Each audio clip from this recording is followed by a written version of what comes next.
Louis Joliet was a French-Canadian fur trader and explorer. They were hanging out up in the Upper Peninsula of Michigan, Marquette being a priest who was trying to bring Christianity to the Native Americans there. Through the Native Americans, Marquette found out of the existence of the Mississippi River. Back then, European explorers did not know the Mississippi was there, much less how big it was or where it led to. They were quite excited to come and explore. They came across Lake Michigan, got to about Green Bay, Wisconsin. That's where the Fox River begins.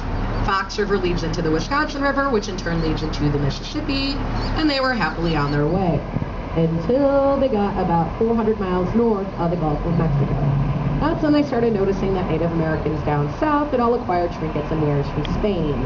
France and Spain did not get along back then. Marquette being a priest, he was a lover, not a fighter. He decided to turn around and head back to avoid any possible conflict. That's how they ended up finding Chicago. It's kind of a big happy accident.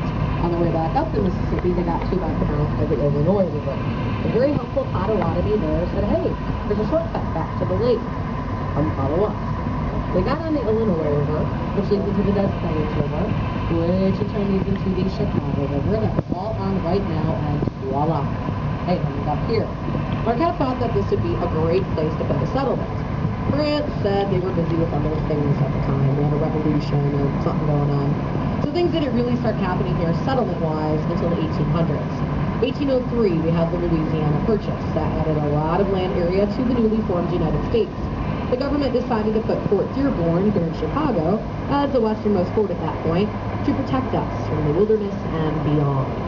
I am going to show you where Fort Dearborn used to be later on in the trip. At any rate, after Fort Dearborn was completed, people had confidence being garrisoned by the troops, and they started moving in. We became a town in 1833 with a whopping population of 350 people. Became a city in 1837 with just over 3,000 people.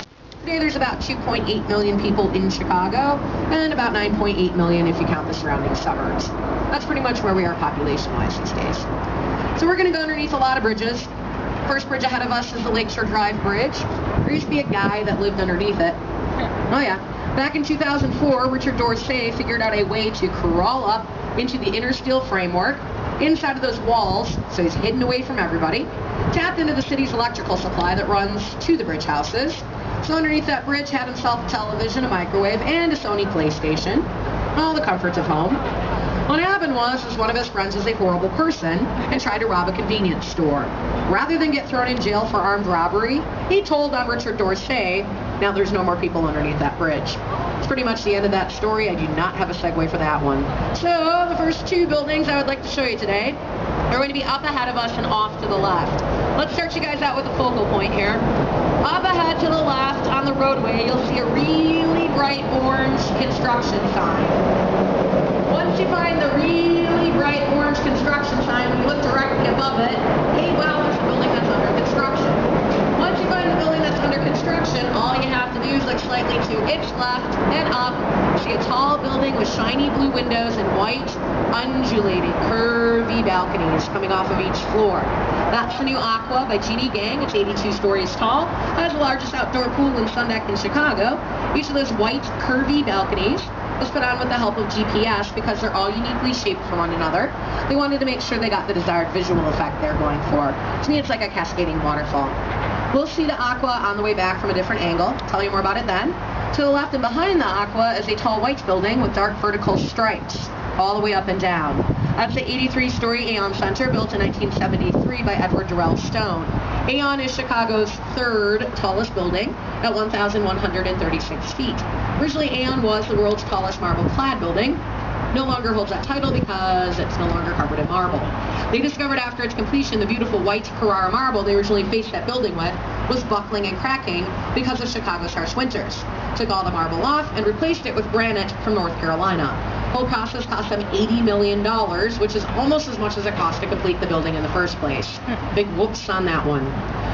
So here on the right on the riverbank is the bare bones of what is normally a very gorgeous fountain. Sorry folks, this is the time of year they shut off the water so it doesn't freeze up and wreck the inner pipes. But that is called Centennial Fountain because it was built in 1989 to commemorate the 100th anniversary of the founding of the Chicago Metropolitan Water Reclamation District. That's a lot of fancy words put together to mean the people that reverse the flow of the Chicago River. Some of you might know this already, but the river flows backwards. It used to flow east into Lake Michigan. Now it flows west away from the lake. We had to go through all that trouble because in Chicago's early history, we had no sewers. We thought of the river as nothing more than a garbage dump. Human waste, industrial waste, animal carcasses, anything we didn't want, we dumped it in, and it carried out into Lake Michigan. Huge problem. Lake Michigan was and still is our source of drinking water. Thousands of people were dying from typhoid and cholera, so a group of guys got together and decided the best way to fix that would be to divert the flow of the river away from the lake. They dug a 28-mile-long canal on the south branch called the Chicago Sanitary and Shipping Canal. By excavating all of that dirt, they lowered the riverbed. Water wants to run on gravity, so it essentially sucked the river backwards, and now we send everything to St. Louis. Sorry, Cardinals fans. Not really. Immediately after this bridge on the right, you'll see a building that looks older than it is. That is the NBC Tower, Chicago, built in 1989 by Adrian Smith of Skidmore, Owings & Merrill. It is meant to look like Rockefeller Center in New York City, NBC's headquarters there, so it's very much in the style of a 1920s Art Deco skyscraper, soaring vertical lines, setbacks to accentuate that verticality, and a strong geometric shape. If you keep looking right in the distance, far, far away, you start to see a tall black building, two giant white antennae on top. That's the John Hancock Building, built in 1969 by Bruce Graham of Skidmore, Owings & Merrill. Hancock is Chicago's fourth tallest building at 1,127 feet. So the Hancock has 100 stories. They have an observation deck on the 94th. You can spend your money and go up there and look at stuff if you like, or they have a bar and restaurant on the 95th and 96th floors called the Signature Room. For about the price of an observation deck ticket, you can go up to the Signature Room, get yourself a drink, see all the same stuff, and not be thirsty. However you want to do it, though, is fine by me. Building that says Fidelity Investments on the bottom corner. That sits on the site of where Jean-Baptiste Dusable had his fur trading post in the 1770s. Dusable was Chicago's first permanent non-Native American resident. He was French and Haitian. So the open area next door is called Pioneer Court in Dusable's honor. Rising above Pioneer Court, the gorgeous Gothic Tribune Tower. Tribune Tower is built in 1925 as the result of an international design competition held by the Tribune in 1922. To celebrate their 75th anniversary, they wanted to build the most beautiful office building in the world. That winning design was picked from 263 entries they received. Hood and Howells were the winning architects on that. We'll see the Tribune on the way back. I'll tell you more about it then. Meantime, after this bridge on the right, you'll get to see the beautiful Wrigley Building, designed by Charles Biersman of Graham Anderson Probst & White. The South Tower is built in 1921, North Tower in 1924. There are 6 different shades of white terracotta tiles on the face of the Wrigley Building that get lighter and brighter as they go up to draw your eyes up to the top of the clock tower at 398 feet. There's 250,000 individual terracotta tiles on the Wrigley Building. That'll bring us to one of the newest and biggest installations in the Chicago skyline. This giant blue building is the Trump International Hotel and Tower. This is an Adrian Smith design. He did not want this building to dominate everything in the vicinity, so he designed it with a series of setbacks to give it some visual continuity with more notable buildings around it. The first setback is about the height of the base of the Wrigley Building back behind us. Second setback on the opposite side is about the height of the rounded Marina City Towers, which we will talk about in a minute.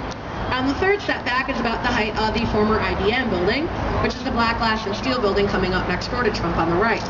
Give you an idea of the difference between those two. Former IBM building is 52 stories tall, whereas Trump is topped off at 96 stories. That gives Trump Tower a full height of 1,362 feet, making it Chicago's second tallest building. As I was saying, next door to Trump is the former IBM building. I keep using the word former because the IBM Corporation originally occupied it. They moved out in 2006. Don't let the simple design of that building fool you. It's very important architecturally speaking because in 1971, was the last American building designed by a famous German architect named Ludwig Mies van der Rohe. Mies van der Rohe was head of the Bauhaus over in Germany. He had to flee here to the United States. When he got here, he became head of the Illinois Institute of Technology. Basically, Mies van der Rohe was the father of modern architecture. We'll spend a little time talking about his design aesthetic later on. In the meantime, though, one of Mies's students from the Bauhaus, Bertrand Goldberg, had a very different design aesthetic. Goldberg created these two towers of Marina City next on the right. We affectionately call them the Corn Cob buildings here in Chicago. Marina City complex was completed in 1968 to be a city within a city. Goldberg knew in the 50s and 60s everybody wanted to live in the suburbs. He thought if he could provide affordable